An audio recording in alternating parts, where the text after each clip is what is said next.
எல்லாருக்கும் வணக்கம். மீண்டும் மெய்ப்பொருள் காண்க தளத்திற்கு எல்லாரையும் நான் வரவேற்கிறேங்க. ஃபர்ஸ்ட் இன்னைக்கு அப்டேட்ஸ் டெவலப்மெண்ட்ஸை பார்த்துருவோம். அதை தொடர்ந்து கேள்விகளை பார்ப்போங்க. Q1 ஃபினான்ஷியல் 26 பெர்ஃபார்மன்ஸ்னு எடுத்துக்கிட்டோம்னா ஆக்சிஸ் பேங்கோடைய ரிசல்ட்ஸ் வந்திருக்குங்க. இன்னைக்கு 4% பேங்க் அடிச்சிருந்தாங்க. என்ன காரணம்? 4% வந்து குறைஞ்சிருக்குங்க அவங்களோட ப்ராஃபிட். நெட் இன்ட்ரெஸ்ட் இன்கம் தானே பேங்கை பொறுத்த வரைக்கும் பார்ப்போம். 1% தான் ஏறிருக்கு. என்னதான் டெபாசிட்ஸ் 9% ஏறிருக்கு, அட்வான்சஸ் 8% ஏறிருக்கு அப்படின்னாலும் ப்ராஃபிட் காட்டல அப்படின்னா பேங்க் வந்து அடிக்க தான் செய்வாங்க. நம்மளோட கன்சிடரேஷன் பத்தி யோசிச்சோம் அப்படின்னா பிரைஸ் டு புக் 1.9 பக்கமா இருக்கு. 1.5க்கு கீழே வந்தா பார்ப்போம், வரல அப்படின்னா விட்டுறலாம். அடுத்து கோல்டு எடுத்துக்கிட்டோம்னா 22 கேரட் கோல்டு பெர் கிராம் இன்னைக்கு ₹5 விலை ஏறிக்குங்க. 9110ல இருக்கு. அடுத்து டாடா கம்யூனிகேஷனுடைய Q1 ஃபினான்ஷியல் 26 ரிசல்ட்ஸ் எடுத்துக்கிட்டோம்னா புவரா தான் இருந்தது. நம்ம கம்யூனிகேஷன் செக்டரை கன்சிடர் பண்றது இல்ல.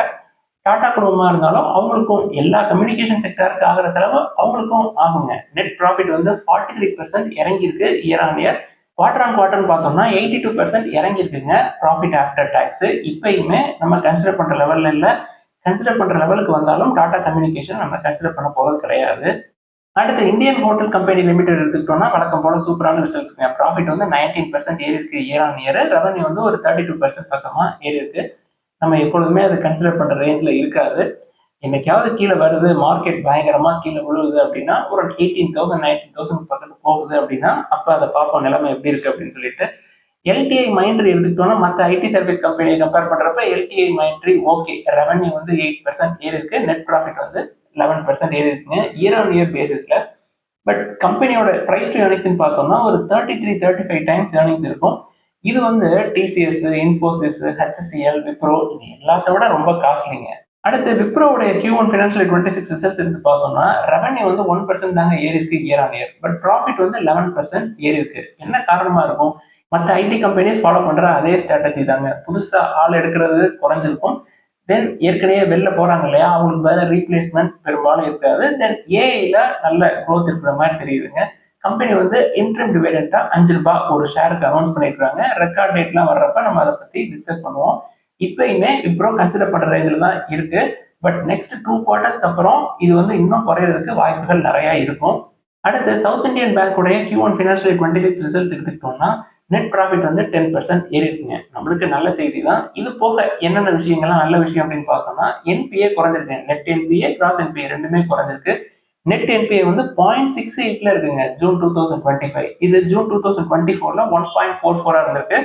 தென் கிராஸ் என்பிஏ 4.50ல இருந்து 3.15 குறைஞ்சிருக்குங்க. அதாவது ஜூன் 2024 கம்பேர் பண்றப்ப ஜூன் 2025ல கேபிட்டல் அடிக்வசி ரேஷியோ எடுத்துக்கிட்டோம்னாலும் 18.11ல இருந்து 19.48 கூடி இருக்கு. பட் பேங்கிங் எடுத்துக்கிட்டோம் அப்படின்னா நம்ம நெட் இன்ட்ரெஸ்ட் இன்கம் பார்ப்போம் இல்லையா, அது வந்து ஒரு முக்கியமான பாயிண்ட். 4% இறங்கி இருக்கு. இதனால கம்பெனியோட ஷேர் பிரைஸ் இறங்குச்சு அப்படின்னா நம்மளுக்கு கன்சிடர் பண்றதுக்கு ஒரு ஆப்பர்ச்சுனிட்டியா இருக்கும். இன்னைக்கு நான் காலைல பார்த்தப்போ ஒரு 2% இறங்கி இருந்துச்சு. அடுத்து ரிலையன்ஸ் இண்டஸ்ட்ரீஸ் லிமிடெட் எடுத்துக்கிட்டோம்னா கம்பெனியோட சப்சிடரி ரிலையன்ஸ் ரீட்டைல் வெஞ்சர்ஸ் என்ன பண்றாங்க, இந்த கெல்வினேட்டர் அப்படின்னு சொல்லிட்டு ஒரு ஹோம் அப்ளையன்சஸ் பிராண்டை அக்வயர் பண்றாங்க. எதுக்கு அப்படின்னா இவங்களோட பொசிஷன்ஸை கன்சியூமர் டியூரபிள்ஸ்ல ஸ்ட்ரென்தன் பண்றதுக்காக இந்த அக்விசிஷன் பண்ற மாதிரி தெரியுதுங்க. கெல்வினேட்டர் பொறுத்த வரைக்கும் அந்த பிராண்ட் இமேஜ் அப்படின்றது மோர் தென் 100 இயர்ஸ்ங்க. இனோவேஷன், குவாலிட்டி இது எல்லாமே அதுல இருக்கும். அதை வந்து ரிலையன்ஸ் ரீட்டைல் வெஞ்சர்ஸ் அக்வயர் பண்றாங்க. அடுத்து பயோகான் லிமிடெட் எடுத்துக்கிட்டோம்னா இன்னைக்கு கம்பெனி வந்து ஒரு 52 வீக் ஹை 400க்கு பக்கமா போயிடுச்சுங்க. கிரிப்ஸ்கி அப்படின்ற பயோசிமிலருக்கு யூஎஸ்எஃப்டிஏ அப்ரூவல் கிடைச்சிருக்கு. இதான் வந்து first and only interchangeable biosimilar to NovoLog அப்படின்னு சொல்றாங்க. ஸோ பயோகானை பொறுத்த வரைக்கும் டெட் டு ஈக்விட்டி ரொம்ப அதிகம் அப்படின்னு நம்ம சொல்லிக்கிட்டே இருக்கோம். பட் நான் ஏர்லியர் டேஸ்ல டெட்லாம் இருக்கு அப்படின்னு தெரியாத காலத்திலேயே நான் வந்து கன்சிடர் பண்ணதுங்க. அடுத்து ஏசியா பசிபிக் ரீஜன் எடுத்துக்கிட்டோம் அப்படின்னா ஃபாரின் இன்ஸ்டிடியூஷனல் இன்வெஸ்டர்ஸோட மோஸ்ட் ப்ரிஃபரபிள் மார்க்கெட் எந்த மார்க்கெட்டா இருக்கு அப்படின்னா ஜப்பான் தாங்க இருக்கு. இந்தியாவுக்கு 4வது இடம் தான் கிடைச்சிருக்கு. 2வது 3வது இடத்துல தைவான், சவுத் கொரியாலாம் இருக்கிறாங்க அப்படின்னு சொல்லி செய்திகள் வந்திருக்கு. தொடர்ந்து எஃப்ஐஐஸ் இந்தியன் மார்க்கெட்ல இருந்து வித்துட்டு வெளில போயிட்டே இருக்கிறாங்க. நேத்தும் வந்து எஃப்ஐஐஸ் நெட் செல்லர்ஸா தாங்க இருந்தாங்க. இன்னைக்கும் மார்க்கெட் வந்து ஒரு 100 பாயிண்ட்டுக்கு மேல இறங்கி இருந்தது. நான் கடைசியா பாக்குறப்ப இன்னைக்கும் எஃப்ஐஐஸ் பயங்கரமா வித்திருப்பாங்க அப்படின்னு நினைக்கிறேன். அடுத்து ஆட்டோ செக்டர் எடுத்துக்கிட்டோம்னா ஹோண்டா மோட்டார் கம்பெனி இருக்காங்க இல்லையா, அவங்களோட ஸ்கூட்டர் செக்மெண்ட்ல பெர்ஃபார்மன்ஸ் Q1 ஃபினான்ஷியல் 26 பொறுத்த வரைக்கும் Q1 ஃபினான்ஷியல் 24 கம்பேர் பண்றப்ப 19% அடி வாங்கியிருக்குங்க.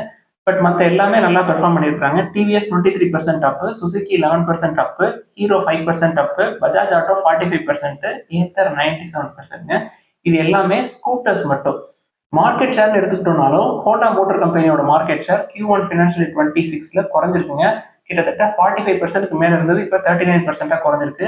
டிவிஎஸ் வந்து 29% மார்க்கெட் ஷேர் வச்சிருக்காங்க. தென் சுசுகி 16%, ஹீரோ 5%, பஜாஜ் ஆட்டோ 4%, தென் ஏத்தர் 3% மார்க்கெட் ஷேர்ல இருக்காங்க இந்த ஸ்கூட்டர் செக்மெண்ட்ஸை பொறுத்த வரைக்கும். அடுத்து ஆட்டோ செக்மெண்ட்ல ரெண்டாவது அப்டேட் என்ன அப்படின்னா, இந்த எலக்ட்ரிக் டூ வீலர்ஸ் இருக்காங்க இல்லையா, அவங்களோட சேல்ஸ் நம்பர்ஸ் வந்துருக்குங்க. அதாவது முதல் 2 வாரம் ஜூலை மாசம் எப்படி இருந்திருக்கு அப்படின்னு பார்த்தோம்னா, ஏத்தர் ஓலாவை 4000க்கு தள்ளிட்டு 3000க்கு வந்திருக்காங்க. இது ஏத்தருக்கு. ஏத்தர்ல சிக்னிபிகன்ட் போர்ஷன் வச்சிருக்கிற ஹீரோவுக்கு நல்ல செய்திங்க. பஜாஜ் ஆட்டோ ஒரு 9912 யூனிட்ஸ் கொடுத்துருக்காங்க. தென் செகண்ட் போர்ஷன்ல டிவிஎஸ் 9414, தென் தேர்டு ஏத்தர் இருக்காங்க 7480 units, then fourth Ola, fifth Hero இருக்கிறாங்க 3987 யூனிட்ஸ் கொடுத்துருக்காங்க ஃபர்ஸ்ட் 2 வீக்ஸ் ஆஃப் ஜூலைல. அடுத்து ரிசர்வ் பேங்க் ஆஃப் இந்தியாவுடைய கவர்னர் என்ன சொல்றாரு, லாஸ்ட் 9 இயர்ஸ்ல இந்த ட்ரெடிஷனல் பேங்கிங் டெபாசிட் அப்படின்றது 43%ல இருந்து 35% குறைஞ்சிருச்சு அப்படின்னு சொல்லியிருக்கிறாங்க. இதுக்கு என்ன காரணம் அப்படின்னா, நிறைய இப்ப ப்ரிஃபர் பண்றது மியூச்சுவல் ஃபண்ட்ஸ், தென் பாண்ட்ஸ், என்சிடிஸ், தென் சிப்பு, தென் ஈக்விட்டியில இன்வெஸ்ட் பண்றது, தென் ஃபியூச்சர்ஸ் அண்ட் ஆப்ஷன்ஸ்ல விளையாடுறது, இந்த மாதிரி எல்லாம் விஷயங்கள் நிறைய அதிகமாயிடுச்சுங்க. அதனால டெபாசிட்ஸ் அப்படின்றது குறையுது. அடுத்து டாடா டிஜிட்டல் எடுத்துக்கிட்டோம்னா அவங்களோட இ-காமர்ஸ் ஆம் டாடா 1mg, டாடா கிளிக், தென் பிக் பாஸ்கெட், இதுல எல்லாம் நாங்க ஒரு $400 மில்லியன் இன்வெஸ்ட் பண்ணுவோம் அப்படின்னு சொல்லியிருக்காங்க. டாடா டிஜிட்டலுக்கு பணம் எங்க இருந்து வருது அப்படின்னா டாடா சன்ஸ்ல இருந்து வருதுங்க. டாடா சன்ஸ்க்கு பணம் எங்க இருந்து வருது, டிசிஎஸ்ல இருந்து வருது. ஃபினான்ஷியல் 25 எடுத்துக்கிட்டோம்னா டிசிஎஸ்ல இருந்து டாடா சன்ஸ்க்கு வந்த டிவிடெண்ட் அமௌண்ட் மட்டுமே 32,700ங்க. டிசிஎஸ் பொறுத்த வரைக்கும் ஒரு 71.77% வச்சிருக்காங்க. டாடா சன்ஸ்ல தான் இந்த ஸ்டேக் இருக்கு. ஸோ இதுல இருந்து ஒரு $400 மில்லியன் எடுத்து இந்த இ-காமர்ஸ் ஸ்ட்ரென்தன் பண்றதுக்காக அவங்க இன்ஜெக்ட் பண்றாங்க.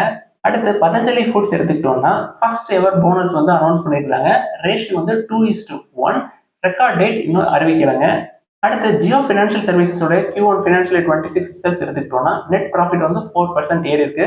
பட் ரெவன்யூ வந்து 46.6% ஏறி இருக்குங்க. இவ்வளோ ரெவன்யூ ஏறியும் நெட் ப்ராஃபிட் வந்து 4% தான் ஏறி இருக்கு.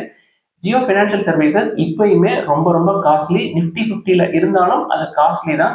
நம்ம அதை எப்பொழுதுமே கன்சிடர் பண்றதே கிடையாது. அடுத்து டாடா எலக்ட்ரானிக்ஸ், தென் போஷ், இவங்க 2 பேருமே ஒரு ஸ்ட்ராட்டஜிக் பார்ட்னர்ஷிப் போடுறாங்க. எதுக்கு அப்படின்னா செமிகண்டக்டர் ப்ரொடக்ஷனுக்காக தான். இவங்களோட முக்கியமான நோக்கம் என்னவா இருக்கும் அப்படின்னா சிப் பேக்கேஜிங் அண்ட் மேனுஃபேக்சரிங். நம்ம வெளிநாட்டு முதலீட்டாளர்கள் ஜப்பான் பக்கத்து, தென் தைவான் பக்கத்து, தென் சவுத் கொரியா பக்கத்து போறாங்க அப்படின்னு சொன்னோம் இல்லையா, என்ன காரணத்துக்காக போறாங்க அப்படின்னா இன்னைக்கு இருக்கக்கூடிய முதலீட்டாளர்களுக்கு செமிகண்டக்டர் அண்ட் ரிலேட்டட் ஸ்டாக்ஸ் வாங்கணும் அப்படின்னு சொல்லி ஆர்வப்படுறாங்க. அதனாலதான் இந்தியா 4000க்கு தள்ளிட்டாங்க. முதல் 3 இடத்த நம்மளால பிடிக்க முடியலைங்க. இங்கே செமிகண்டக்டர் ஸ்டாக்ஸ் கன்சிடர் பண்றதுக்கு பதிலாக ஜப்பான்ல கன்சிடர் பண்றது நல்ல ஆப்ஷனா இருக்கும். அடுத்து இன்னைக்கு கேள்விகளுக்குள்ள போயிடலாங்க. ஃபர்ஸ்ட் டிசிஎஸ் கன்சிடர் பண்ணலாமா அப்படின்னு சொல்லி கேட்டிருக்காங்க. டிசிஎஸ் கன்சிடர் பண்றதுக்கு Q4 ஃபினான்ஷியல் 26 வரைக்கும் நான் வெயிட் பண்ணலான்னு இருக்கேன். ஏன்னா இதை விட இன்னும் கீழே போறதுக்கு வாய்ப்புகள் அதிகமா இருக்குங்க. இப்போதைக்கு ஐடி செக்டர்ல கன்சிடர் பண்ணணும் அப்படின்னா என்ன கேட்டா விப்ரோவை கன்சிடர் பண்ணலாம். அடுத்து பஜாஜ் ஹவுசிங் ஃபைனான்ஸ், தென் பஜாஜ் ஃபைனான்ஸ், இந்த நிறுவனங்களை பத்தி கேட்டிருக்காங்க. ரெண்டுமே காஸ்ட்லி தான். குறிப்பா பஜாஜ் ஃபைனான்ஸ் போனஸ் ஸ்பிளிட் எல்லாம் போட்டதுக்கு அப்புறமும் அது காஸ்ட்லி தான். நம்ம நீண்ட நாட்கள் உள்ள மாட்டிப்போம் இந்த இடத்துல கன்சிடர் பண்ணோம் அப்படின்னா.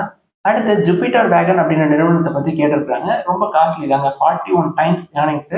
ஸோ அது கன்சிடர் பண்ற ரேஞ்சில் இல்லை. டெட் டு equity 0.18ல இருக்கு. அதை கூட விடங்க பிரைஸ் டு ஏர்னிங்ஸ் ரொம்ப அதிகம். அடுத்து சமான் கேபிட்டலோட பாண்ட் என்சிடிஸ் பத்தி சொன்னீங்க. அதுக்கு கூப்பன் ரேட்டு, தென் ஏ ரேட்டிங்லாம் இருக்கு. சமான் கேபிட்டல் ஸ்டாக் எப்படி, அதை கன்சிடர் பண்றீங்களா அப்படின்னு சொல்லி கேட்டிருக்காங்க. நம்மளுக்கு banking, financial services, gold loan, NBFC நிறைய இருக்குங்க. அதற்கு மத்தியில் சமான் கேபிட்டல் மறுபடியும் ஆட் பண்ணணும் அப்படின்றது எனக்கு விருப்பம் இல்லை. பாண்ட் நல்ல ரேட்டிங்ல இருந்தது, அதனால ஒரு மினிமம் அமௌண்ட் அதில் இன்வெஸ்ட் பண்ணி வச்சேன், அவ்வளோதாங்க. அடுத்து ஆக்ஷன் கன்ஸ்ட்ரக்ஷன் எக்யூப்மெண்ட்ஸ் பத்தி சொன்னீங்க சார், காஸ்ட்லியா இருக்குன்னு சொன்னீங்க. ஆனா டவர்ஸ் அண்ட் கிரேன் செக்மெண்ட்ல அவங்க தான் மார்க்கெட் லீடரா இருக்கிறாங்க அப்படின்னு சொல்லி எழுதியிருக்காங்க. இருந்துட்டு போகட்டும், நம்ம வேணாம்னு சொல்லவே இல்லைங்க. தாராளமா மார்க்கெட் லீடரா இருக்கட்டும். எனக்கு காஸ்ட்லியா இருக்கு. காஸ்ட்லியா இருந்தா அது எவ்வளவு பெரிய ஆளா இருந்தாலும் நான் கன்சிடர் பண்ண மாட்டேங்க. அடுத்து பந்தன் பேங்க் பத்தி கேட்டிருக்காங்க. பந்தன் பேங்கை பொறுத்த வரைக்கும் ப்ராஃபிட்ஸ் தொடர்ந்து குறைஞ்சிட்டே வருது. ப்ரொவிஷன்ஸ் அதிகமாயிருக்குங்க. என்ன காரணம் அப்படின்னா இந்த மைக்ரோ ஃபைனான்ஸ் செக்டர்ல இருக்கிற ஸ்ட்ரெஸ் தான். பட் பிரைஸ் டு புக் 1.22 இருக்கு. பிரைஸ் டு ஏர்னிங்ஸ் 10 டைம்ஸ் பக்கமா இருக்கு. பட் புக் வேல்யூ விட கம்மியா எனக்கு கன்சிடர் பண்றதுக்கே south Indian bank, Tamil Nadu mercantile பேங்க்லாம் இருக்கு. உங்களுக்கு பந்தன் பேங்க் கண்டிப்பா வேணும் அப்படின்னா பிரைஸ் டு புக் 1.5க்கு கீழே கன்சிடர் பண்ணலாம், பட் மினிஸ்குவல் குவான்டிட்டிஸ்ல. அடுத்து ஹெச்டிபி ஃபினான்ஷியல் சர்வீசஸ் பத்தி ஒரு சில கேள்விகள் கேட்டிருக்காங்க. பெர்ஃபார்மன்ஸ், அதாவது Q1 ஃபினான்ஷியல் 26ல உங்களோட ப்ராஃபிட் வந்து கொஞ்சம் இறங்கி இருந்துச்சு. ஸோ அதுக்கு ஏற்ற மாதிரி ஷேர் பிரைஸ் விழத்தான் செய்யும். 740க்கு கீழே போனாலும் ஆச்சரியப்படுறதுக்கு இல்லை. அடுத்து ஸ்மால் ஃபைனான்ஸ் பேங்க்ல எது சார் கன்சிடர் பண்ற மாதிரி இருக்கு அப்படின்னு சொல்லி கேட்டிருந்தாங்க. நம்ம ஏற்கனவே ஒரு 2 மாசத்துக்கு முன்னாடி டிஸ்கஸ் பண்ணியிருந்தோங்க. இந்த மைக்ரோ ஃபைனான்ஸ் செக்டார்ல நம்ம ஏதாவது கன்சிடர் பண்ணணும் அப்படின்னா ஒரு சில பங்குகளை பார்க்கலாம் அப்படின்னு சொல்லியிருந்தோம். அதுல இந்த சூரியோ ஸ்மால் ஃபைனான்ஸ் பேங்க் வந்து நல்லா இருக்கிற மாதிரி எனக்கு தெரிஞ்சது. ஸோ அதை நான் வந்து கன்சிடர் பண்ணியிருந்தேன் மினிஸ்கூல் குவான்டிட்டிஸ்ல. இதெல்லாம் தான் இன்னைக்கு டிஸ்கஸ் பண்ணணும்னு நினைச்சோம். ஏதாவது சந்தேகங்கள் கேள்விகள் இருந்தா எல்லாத்தையும் எழுதுங்க. ஞாயிற்றுக்கிழமை கேள்விகளை மட்டும் பார்ப்போம். எல்லாருக்கும் நன்றி.